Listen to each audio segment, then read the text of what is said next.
प्यारे बच्चों नमस्कार। आप सभी का स्वागत है आपके अपने पसंदीदा YouTube channel dream study point में। तो आज के इस वीडियो क्लास में बिहार बोर्ड के क्लास 8 के हमारी दुनिया के अध्याय 1 का डी है ऊर्जा संसाधन। इसके अभ्यास के सभी प्रश्नों का संपूर्ण हल करने वाले हैं। तो चलते हैं इसके पहले प्रश्न पर।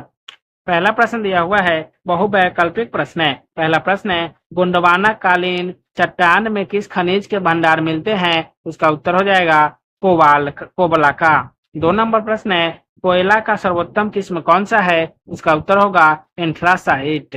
3 नंबर प्रश्न है, सिंगरौली कोयला क्षेत्र किस राज्य में है? इसका उत्तर होगा मध्य प्रदेश में। 4 नंबर प्रश्न है, हुगरी जन में किसका उत्पादन होता है? इसका उत्तर होगा पेट्रोलियम का।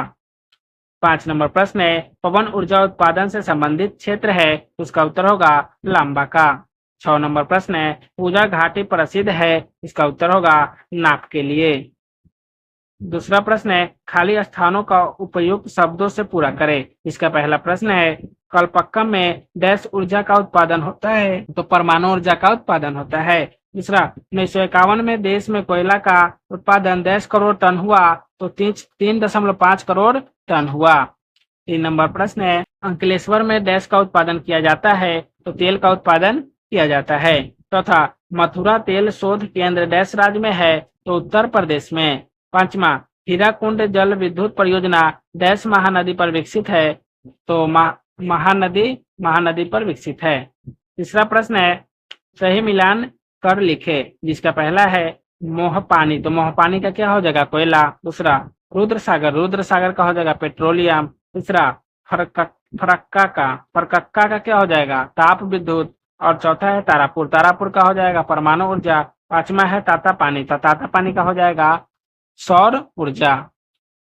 अगला प्रश्न है 4 नंबर, निम्नलिखित प्रश्नों के उत्तर दे अधिकतम 50 शब्दों में। जिसका पहला प्रश्न है, भारत में कोयले के वितरण का उत्पादन क्षेत्र के कुछ केंद्र के नाम लिखिए। इसका उत्तर होगा भारत के कोयले का झारखंड का झारिया, बोकारो, धनबाद, गिरिडीह, कर्णपुरा एवं रामगढ़ क्षेत्र में, छत्तीसगढ़ का चिरमिरा, विश्रामपुर, झिलमिला, कोरबा उड़ीसा का, तालचर पश्चिम बंगाल का, रानीगंज मध्य प्रदेश का, सिंगरौली, सोहागपुर, उमरिया तथा मोहपानी एवं महाराष्ट्र का चंदावर्धा, कांपटी एवं बर्दर प्रमुख है। 2 नंबर प्रश्न है, भारत के जल विद्युत परियोजना पर संक्षिप्त टिप्पणी लिखिए। इसका उत्तर होगा भारत में जल विद्युत का पहला संयंत्र 1887 में दार्जिलिंग में लगाया गया था। इसके बाद देश में बहुउद्देशीय नदी घाटी योजना द्वारा कई जल विद्युत उत्पादन केंद्र विकसित किए गए। इनमें भाखरा नांगल परियोजना, दामोदर घाटी परियोजना आदि प्रमुख है। 3 नंबर प्रश्न है, परमाणु ऊर्जा उत्पादन 5 केंद्र के नाम लिखिए। इसका उत्तर होगा परमाणु ऊर्जा के 5 केंद्र निम्नलिखित है। पहला हो जाएगा तारापुर, महाराष्ट्र में है। दूसरा, राणा प्रताप सागर केंद्र कहाँ है? तो कोटा राजस्थान में। और तीसरा, कालापक्कम तमिलनाडु में है। चौथा है नरौरा उत्तर प्रदेश में। और 5वां, बकरापारा कहाँ है? तो गुजरात में। 4 नंबर प्रश्न है, संसाधन के संरक्षण हेतु क्या उपाय किए जा सकते हैं? किन्हीं 3 उपयोग को लिखिए। इसका उत्तर होगा संसाधन के संरक्षण के लिए निम्नलिखित उपाय किए जा सकते हैं। पहला है, हम संसाधन का विवेकपूर्ण इस्तेमाल करेंगे। दूसरा, इनके विकल्पों की खोज कर इनके उपयोग को बढ़ावा देंगे। और तीसरा, बिना जरूरत ऊर्जा या विद्युत का उपयोग नहीं करेंगे। 5 नंबर प्रश्न है, गैर परंपरागत ऊर्जा स्रोत के नाम लिखिए। इसका उत्तर होगा गैर परंपरागत ऊर्जा स्रोत के नाम निम्नलिखित है: सौर ऊर्जा, पवन ऊर्जा, ज्वारीय ऊर्जा, भूतापीय ऊर्जा एवं जैव ऊर्जा आदि। 5वां प्रश्न है, निम्नलिखित प्रश्न का उत्तर दे अधिकतम 200 शब्द में। जिसका पहला प्रश्न है, ऊर्जा संसाधन पर टिप्पणी लिखिए। तो इसका उत्तर होगा ऊर्जा की आवश्यकता हमें जीवन के प्रारंभिक काल से ही रही है। विकास के आरंभिक दौर में शारीरिक ऊर्जा का उपयोग किया गया। कालांतर में लकड़ी, कोयला, पेट्रोलियम, जल विद्युत, परमाणु ऊर्जा का उपयोग बढ़ा, परंतु अब तो सौर ऊर्जा, पवन ऊर्जा, ज्वारीय ऊर्जा, भूतापीय ऊर्जा एवं बायोगैस का भी हम उपयोग करने लगे हैं। ऊर्जा के इन साधनों को बृहत रूप से 2 वर्गों में रखा जाता है: परंपरागत स्रोत और गैर परंपरागत स्रोत। 2 नंबर प्रश्न है, भारत में कोयला के उत्पादन एवं वितरण का विवरण लिखिए। इसका उत्तर होगा कोयला उत्पादक देशों में संयुक्त राज्य अमेरिका, रूस, चीन एवं भारत का स्थान प्रमुख है। भारत में प्रमुखतः गोंडवाना समूह की चट्टानें में कोयला पाया जाता है। कोयला भंडार का 98% हिस्सा गोंडवाना समूह में है। इस प्रकार के कोयले दामोदर, सोन, महानदी, गोदावरी, वर्धा नदियों की भ्रंश घाटियों में पाई जाती है। उत्पादक राज्यों में झारखंड का झारिया, बोकारो, धनबाद, गिरिडीह, कर्णपुरा एवं रामगढ़ क्षेत्र, छत्तीसगढ़ का चिरमिरा, विश्रामपुर, झिलमिला, कोरबा उड़ीसा का कालचर, पश्चिम बंगाल का रानीगंज, मध्य प्रदेश का सिंगरौली, सोहागपुर, उमरिया तथा मोहपानी एवं महाराष्ट्र का चंदावर्धा, कापटी एवं बर्दर प्रमुख है। टर्शियरी कालीन कोयला असम, अरुणाचल प्रदेश, मेघालय, जम्मू कश्मीर में निकाला जाता है। टर्शियरी युग की चट्टानों में नम्र कोटि का कोयला पाया जाता है। लिंगानाइट कोयला का उत्खनन तमिलनाडु के लिंगानाइट बेसिन तथा राजस्थान, गुजरात एवं जम्मू कश्मीर में किया जाता है। 1951 में देश में कोयला का उत्पादन लगभग 3.5 करोड़ टन हुआ, जो 2007 में 45.6 करोड़ टन हो गया।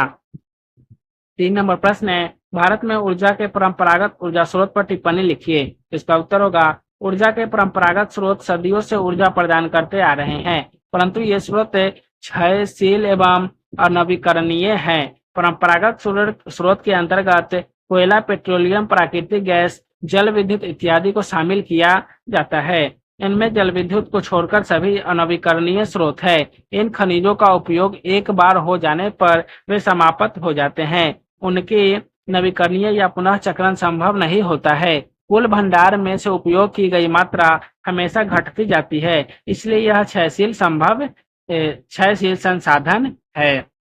चौथा प्रश्न है, भारत में पेट्रोलियम के उत्पादन एवं वितरण का विवरण लिखिए। उसका उत्तर होगा, भारत में पेट्रोलियम पहली बार 1866 में पता चला तथा 1890 में डिगबोई से पहली बार तेल मिला। इसके बाद 1959 में खंभात के क्षेत्र में और फिर 1975 में मुंबई हाई तेल क्षेत्र का पता चला। भारत में तेल उत्पादन की दृष्टि से असम, अरुणाचल प्रदेश, नागालैंड महत्वपूर्ण है। यहाँ डिगबोई, नहरकटिया, हुगरी, जन, मोरान, रुद्रसागर, निगरू एवं बोरहोल्ला मुख्य उत्पादन केंद्र है। गुजरात राज्य में अंकलेश्वर, बलोल, कोसंबा, मेहसाना, बकरोल, नवगांव इत्यादि मुख्य उत्पादन केंद्र है। महाराष्ट्र राज्य के पश्चिम अरब सागर में मुंबई हाई प्रमुख उत्पादन केंद्र है। यहाँ समुद्र में सागर सम्राट नामक एक जल मंच बनाया गया है, जो तेल खनन का काम करने में मदद करता है। देश के पूर्वी भाग में कृष्णा, गोदावरी तथा कावेरी नदियों के बेसिन में विशेष रूप से नरीमानन एवं कोविल कपम में तेल मिले हैं। इसके अलावा पश्चिम राज्य राजस्थान में बाड़मेर बेसिन में मंगला क्षेत्र में तेल मिला है। 5 नंबर प्रश्न है, ऊर्जा के गैर परंपरागत स्रोत पर टिप्पणी लिखिए। इसका उत्तर होगा, वर्तमान समय में ऊर्जा के ऐसे कई स्रोत खोज लिए गए हैं जिनके भंडार असीमित है। ये कभी खत्म नहीं हो सकते, इसलिए इन स्रोत को अक्षय स्रोत या नवीकरणीय स्रोत कहे जाते हैं। इन स्रोतों में सौर ऊर्जा, पवन ऊर्जा, ज्वारीय ऊर्जा, भूतापीय ऊर्जा एवं जैव ऊर्जा आदि शामिल है। भारत में प्रतिवर्ष 20 मेगावाट और सौर ऊर्जा उत्पन्न करने की क्षमता है। सोलर प्लेटों की सहायता से सूरज की गर्मी से उत्पन्न की जाने वाली ऊर्जा को सौर ऊर्जा कहा जाता है। इसका सबसे बड़ा संयंत्र गुजरात के भुज में लगाया गया है। पृथ्वी के अंदर प्रति 32 किलोमीटर की गहराई पर 1 डिग्री सेल्सियस तापमान की वृद्धि होती जाती है। इस दृष्टि से पृथ्वी के भीतर ऊर्जा या ताप संग्रहित है। इस ऊर्जा को विशेष तकनीक द्वारा पृथ्वी के ऊपर लाकर विद्युत उत्पन्न की जाती है, जिसे भूतापीय ऊर्जा कहा जाता है। हिमाचल प्रदेश के मणिपुर, लद्दाख के पूगा घाटी तथा मध्य प्रदेश के तातापानी में इसके संयंत्र लगे हैं। तेज बहते हुए पवन से ऊर्जा का उत्पादन पवन ऊर्जा कहलाता है। देश के गुजरात, तमिलनाडु, महाराष्ट्र, आंध्र प्रदेश, कर्नाटक में इसके दोहन की अच्छी संभावनाएं है। भारत में पवन ऊर्जा की उत्पादन क्षमता 50,000 मेगावाट है। गुजरात के लांबा में एशिया का सबसे बड़ा संयंत्र लगाया गया है। तमिलनाडु के टुटिकोरिन में भी पवन फार्म लगाए गए हैं। तटीय भागों में आने वाले ज्वार से पैदा की जाने वाली ऊर्जा ज्वारीय ऊर्जा है। भारत के तटीय भागों में इसके विकास की असीम संभावनाएं हैं। अनुमान है कि देश में 8,000 से 9,000 मेगावाट संभाव्य ज्वारीय ऊर्जा है। खंभात की खाड़ी इसके लिए सबसे अनुकूल है। कक्ष की खाड़ी इसके सुंदरवन क्षेत्र में भी ज्वारीय ऊर्जा का उत्पादन की संभावना है। तो प्यारे बच्चों, आज की इस वीडियो को यहीं समाप्त करते हैं। फिर मिलेंगे नेक्स्ट वीडियो में। वीडियो अच्छा लगा होगा तो वीडियो को लाइक कर दीजिएगा, चैनल को सब्सक्राइब कर दीजिएगा। तो आप सभी को वीडियो देखने के लिए बहुत बहुत धन्यवाद।